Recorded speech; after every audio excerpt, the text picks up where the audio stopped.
Maybe I'll look back on this video and feel like a complete fool. I hope that's the case, but I don't personally feel any need for a Wynonna Earp movie.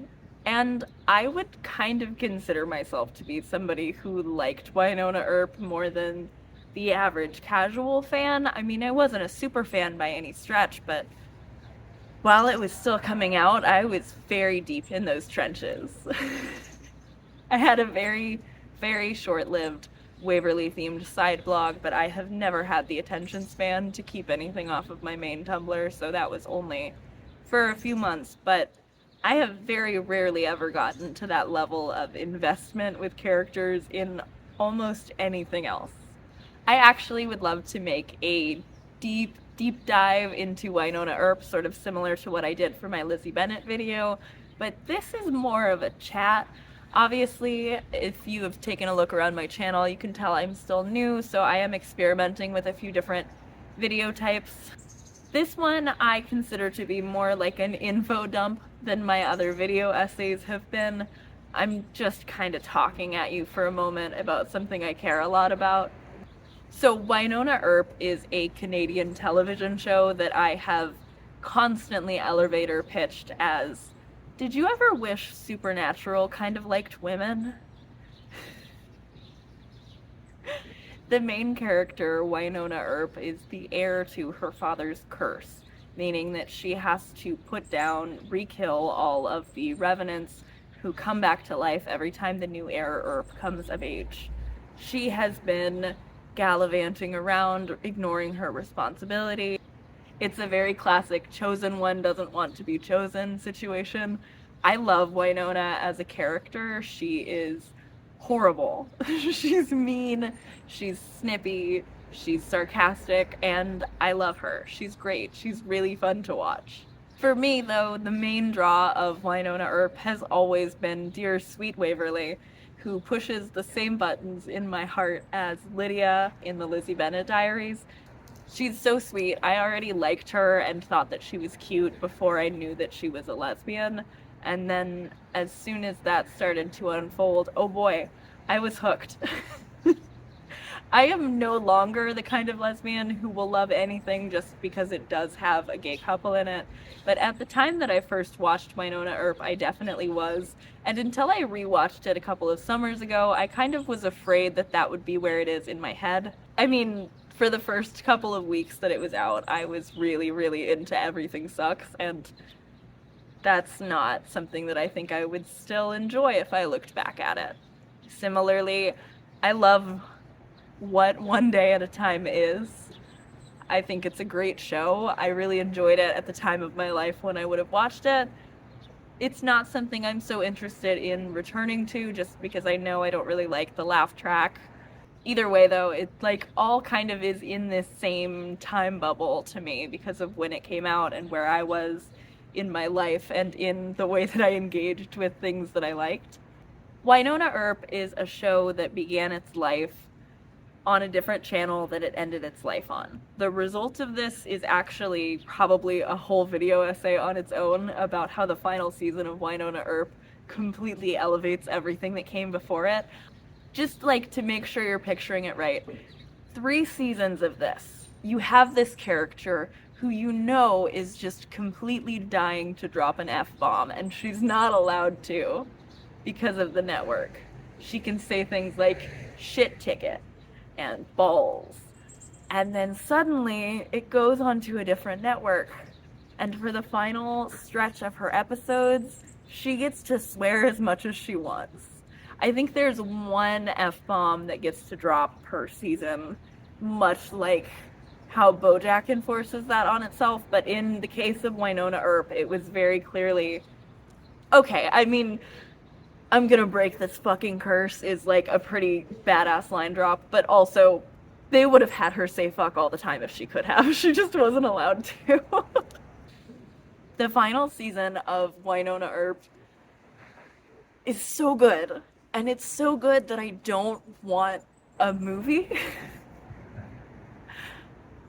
Something else to understand about Wynonna Earp is that it lived its life very much on the bubble. It was just about to be canceled every single time there was a season.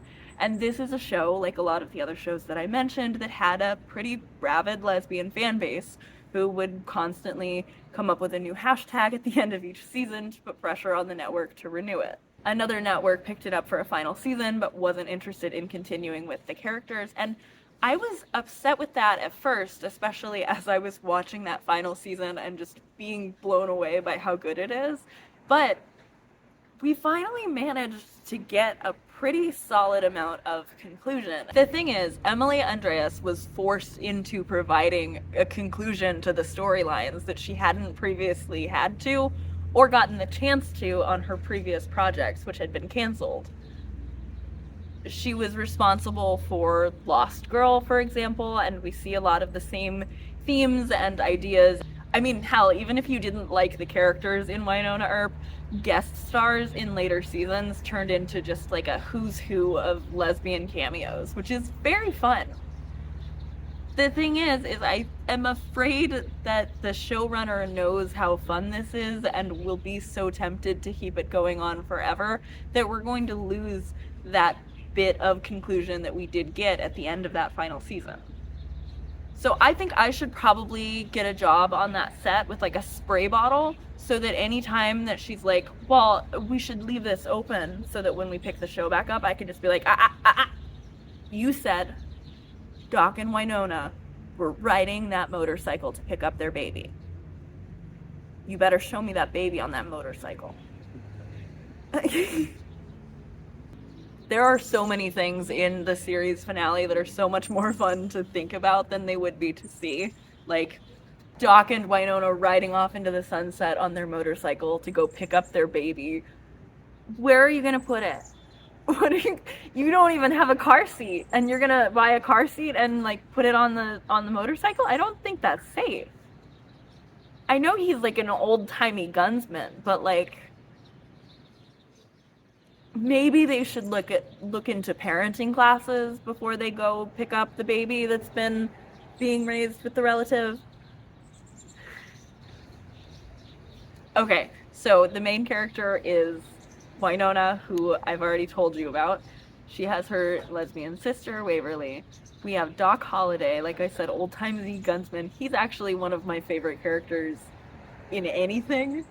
I love Doc Holliday. I am stoked for the opportunity to see him again, and also sad that I'm afraid any kind of reboot after this many years is going to try to shock us by regressing the characters, and we fought really hard to get any semblance of closure, so I feel protective of that, and I wish that I was more trusting of the showrunner. I guess we'll just have to wait and see.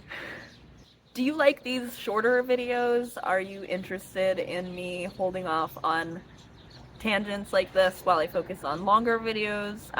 My next deep dive is going to be into the Wayward Guide for the Untrained Eye, which is a podcast and web video series that somebody in my comments actually cued me into. I had no idea it exists, and it is so fun. I've never seen anything like it.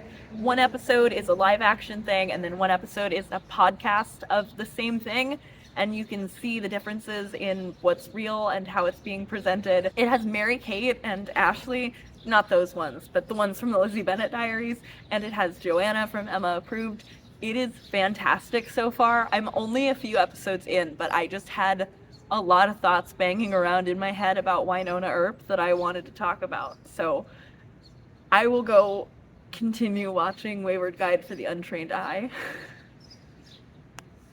But if you have opinions about Wynonna Earp, I would love to hear about them. If you're excited for the movie, maybe you can talk me into it. Honestly, I just need to go in with low expectations. I was able to pretty much enjoy the Avatar reboot, and that was because I thought it would be a 0.5 star, and it was like a 7. Everyone in the world is talking about that, but I do also have some ideas if anyone's interested in me talking about what I think the failure of the Avatar reboot is. I would love to talk about that in the framework of why show don't tell is like some of the worst writing advice I've ever heard, but I think everyone in the world has already made their Avatar live action video, so if you want to hear more about Wynonna Earp, keep an eye on this channel in the future. Maybe subscribe.